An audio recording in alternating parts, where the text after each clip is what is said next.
Hi guys, as you can see, I went blonde. I just kind of wanted to be a little brief today and talk about alchemy, how alchemy works, the psychology behind it, on just some of the basic principles so you can get a basic understanding of why magic works, how it works, and the process behind intention setting.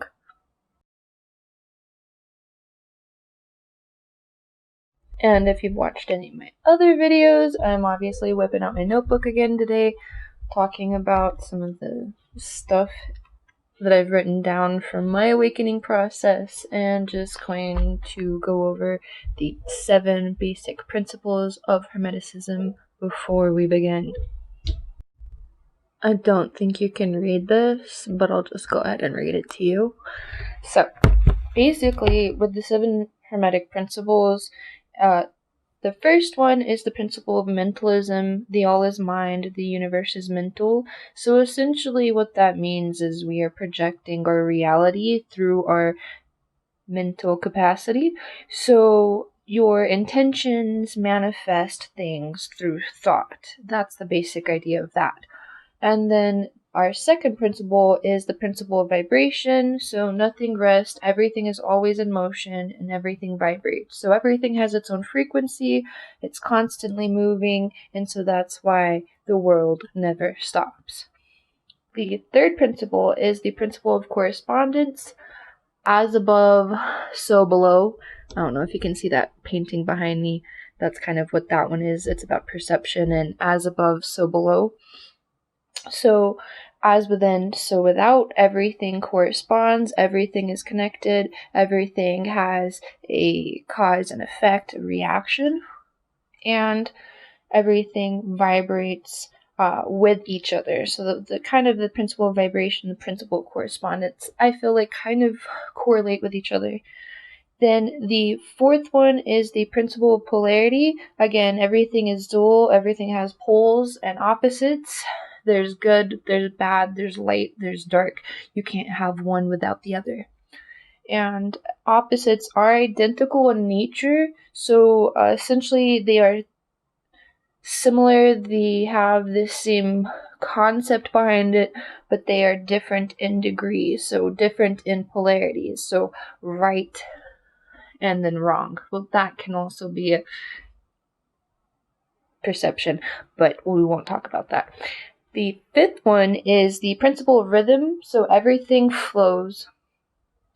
Everything has tides, ups and downs, and everything has rises and falls. So there's good and there's bad, and that kind of gives us more understanding of, when things are good, we know that they're good. We can understand and recognize that.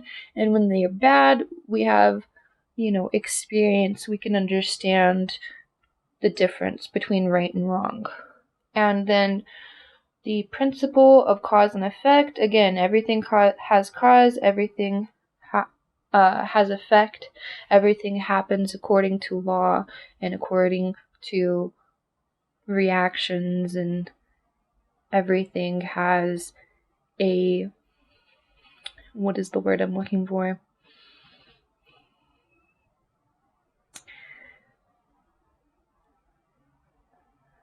Everything has a reaction. So no matter what you do, something is going to happen. There's always going to be an outcome from whatever you choose in life. So it could be good, it could be bad, it could be a learning experience, and it could bring you a lot of prosperity, but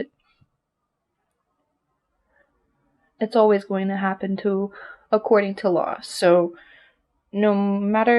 sometimes no matter what type of intention you put towards something, if karma is involved, karma is going to do its job.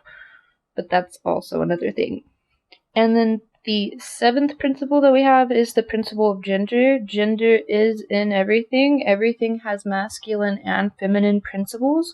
So no matter you being man or woman, you have both feminine and masculine properties in you. Some show more than others, but everything has its feminine properties and masculine properties. That can also be discussed in a completely different video because that can really get out there sometimes. So with that, those are the 7 Hermetic principles. And then when we step over, we're stepping over to the 7 steps of the alchemical transformation process, which is the process of ascension, ascending to a higher dimension of thinking. So the first one is calcination. You go through trials and tribulations in life that inspire transformation. So we go through experiences and hardships to teach us and teach our egos and destroy our ego's attachment to material things and objects that don't truly matter in life. They don't give us real value. And through that process, we learn where true value comes from. And our second step to the alchemical transformation process is disillusion. So letting go of controlling everything, you realize that everything has a flow, everything has a divine map for you. So you came into this world, you came into this life, and already had a plan set up for your life, and this goes into kind of the bigger picture element where you're not able to see all of the steps in the process to your divine path, but we all have a divine path that is either laid out for us or we have laid it out in a previous lifespan.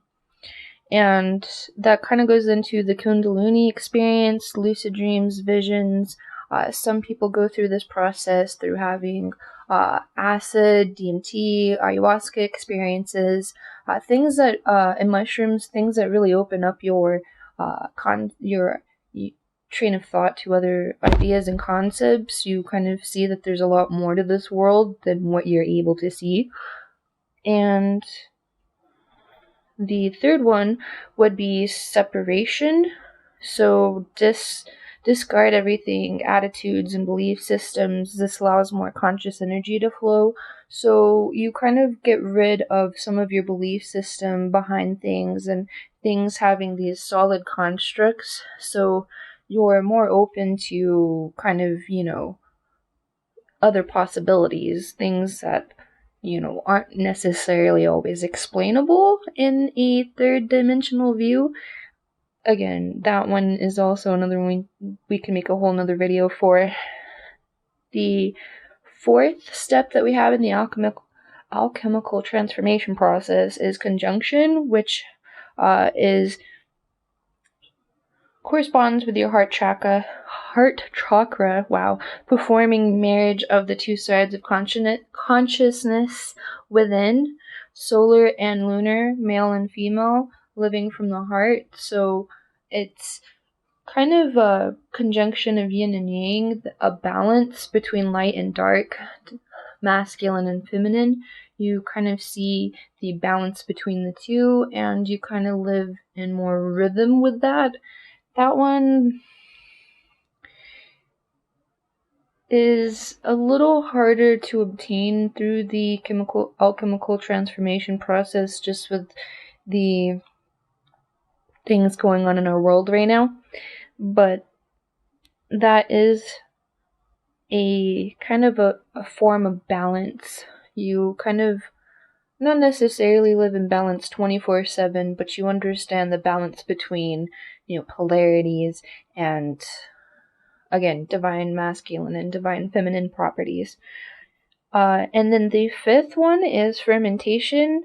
This goes into a new life that is born from the putrefaction of another living organism. So new life begins from the conjunction of the divine masculine and divine feminine. The sixth step is distillation. Boiled to purity, our psyche is agitated and challenged into lower thought forms, habits, and to ensure lower thoughts, forms, habits, and contents of ego mind are completely separated. Introspection and reflection are more of a concern than ego desires. So we are able to recognize ego desires, things that we don't necessarily need. We can recognize that they're just wants and desires and they won't really benefit us. And so you have more introspection and reflection based off of that distillation. The seventh and final step of the alchemical transformation process is coagulation, which is, what did I write here? Greater or philosopher's stone. I'm not quite sure what I meant there. But it gives birth to permanent body of light, return to the Garden of Eden. This is the solid unification with divine mind, releases the astral body of light. So you understand the bigger picture, the reason why things have a balance, and the differences between ego attachments and your actual needs. And so it gives birth to a permanent body of light, a more divine being, somebody who's able to live and project their divine path. And through affirmations and manifestations and the psychology behind it, you're able to manifest your thoughts. Now, we'll get into affirmations and manifestations and the psychology behind it and how alchemy really works with intention setting. And so, honestly, arguably, I believe there's, multiple sides to manifestations, and through gratitude, affirmations, more importantly, there's definitely an argument between manifesting your wants and desires and what really is truly ego attachment, because honestly, with the whole simulation theory, in theory, we're able to kind of live our lives the best way that we desire and want to, and that's kind of a part of why we've incarnated in this lifespan, to project and manifest a good life for ourselves. But in order to understand what a good life for ourselves is, we have to go through the alchemical transformation process and destroy ego attachments, so we're not taking and taking and taking and taking and taking 24/7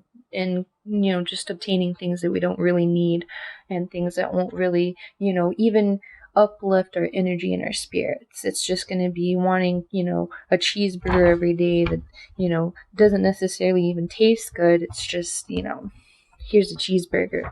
It's easy. I'm going to take it.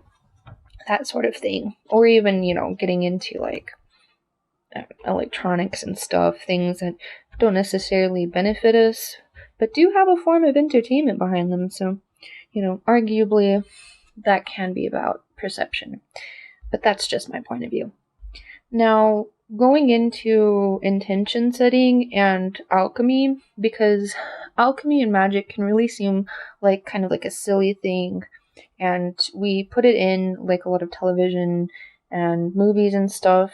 So the idea behind magic is more of like kind of like a fairy tale sort of thing, but really with alchemy and the intention setting. And I don't know if you've ever experienced anything really crazy where you've kind of thought about something and then it just kind of appears, or something kind of happens in your life that brings that type of thing toward you. That is manifestation. It's just a subconscious thing that we're not really aware of, because when we're constantly thinking and constantly projecting different ideas, we kind of get lost in that process, and so we can manifest things without realizing it. And I've done that before with spoopy things like a snake once, which was really weird. But anyway, going into intention setting and alchemy, and you know what? I'll go ahead and show you an example of my intention setting, because I have like a whole window of intentions. So basically what I have here is just my window of intentions, and I also like to charge my crystals at the same time. So in these jars, what I've done is I've put different various ingredients that have kind of a sort of history of certain magical properties or what have you. So honestly, and this is my thing too, is you can practice witchcraft, manifestations, affirmations, and alchemy really in your own way, and that's when magic does become a lot more powerful, is when you are practicing it to your intent and you're, using your own kind of like spark to it. That's when it does become a lot more powerful. I also have my little offering right here. This is for sorry, I'm gonna say her name right. Hakate. And then my other crystals. So really, what I've done here is I do have I feel like this is a very popular one. I have bay leaves in each of these. Well, what I do is I put my intention, I write it down on a bay leaf, and then I like to burn it, and I put the ashes within my jars, so the intentions are burned in one and released into the atmosphere, but also the intentions are manifested in this jar. They're put in here with all these other ingredients, and they're also lined up with my other manifestations. So having the magic all together in one spot, and also having my crystals charged in one spot, it psychologically is more of a kind of like a ritual, if you will, for me. A personal ritual that I like to do, which puts more psychology in my mind that I'm manifesting 24/7 because I have all of these things together and they're working their magic together. And so with the psychology in my own head, so with all these rituals and these habit forming rituals, what you do is psychologically you put this kind of rhythm in your head that constantly thinks about the things that you're trying to manifest, and so it becomes even stronger and stronger that way, the more energy you put towards that thought and that idea.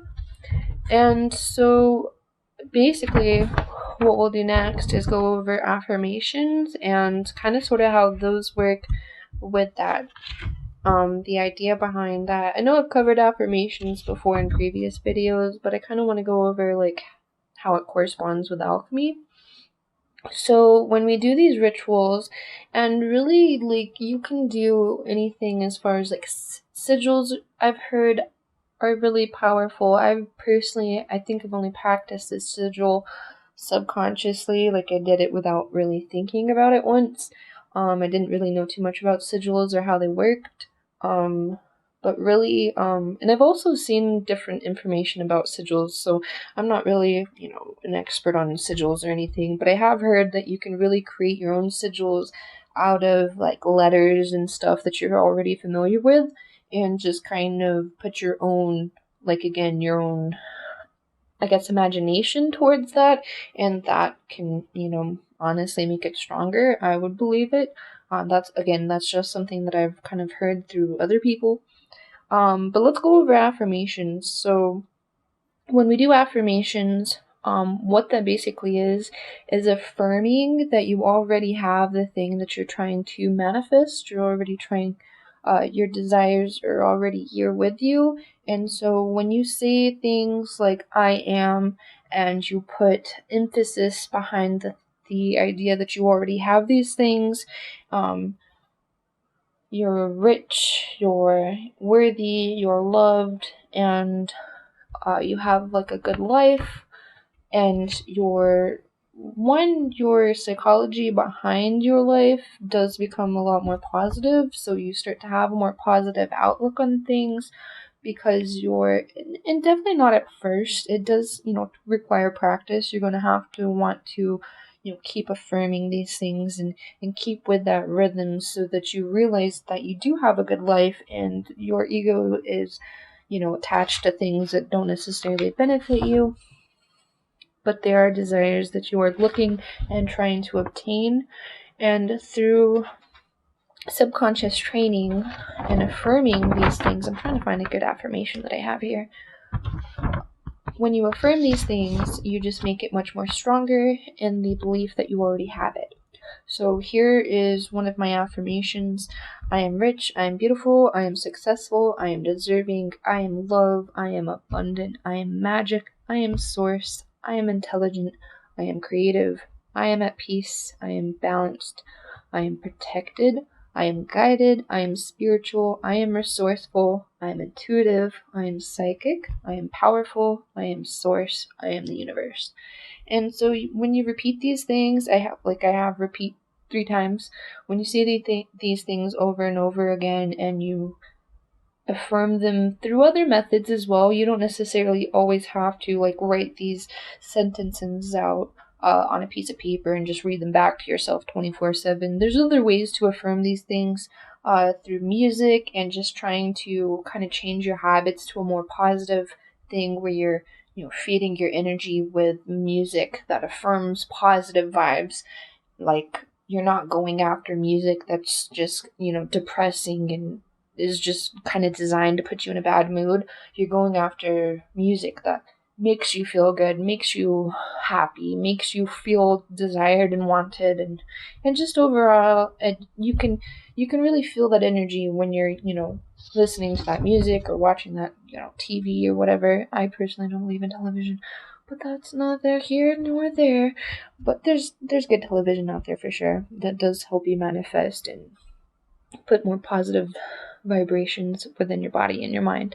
So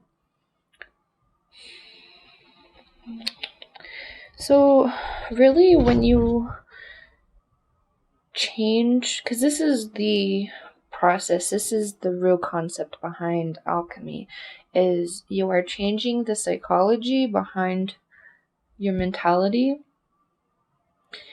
You're changing your own psychology to have a more positive vibration, and so when you do that, you're connected to divine union, and so things kind of flow towards you in a more peaceful manner and in a way that just kind of honestly feels like magic when you start manifesting things and you start realizing how things work and how they project themselves, and that things do take time to manifest. You're not just gonna, it's not like, magic's just gonna appear something right behind you. That's not how it works. It takes, balance. These things, these steps in the Hermetic principles, it takes time for things. There's cause and effect. So when we project these thoughts into reality, there is correspondence with the world, and so the world listens to you and it projects things back into your direction.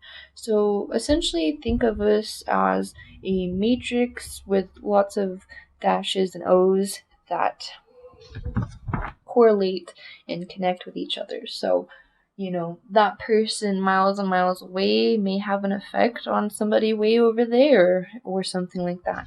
There's things in this realm that you're just not able to see the connections of. You just have to realize that there's a bigger picture. There's something much, much bigger than you going on in the universe that's connected and corresponds with each other.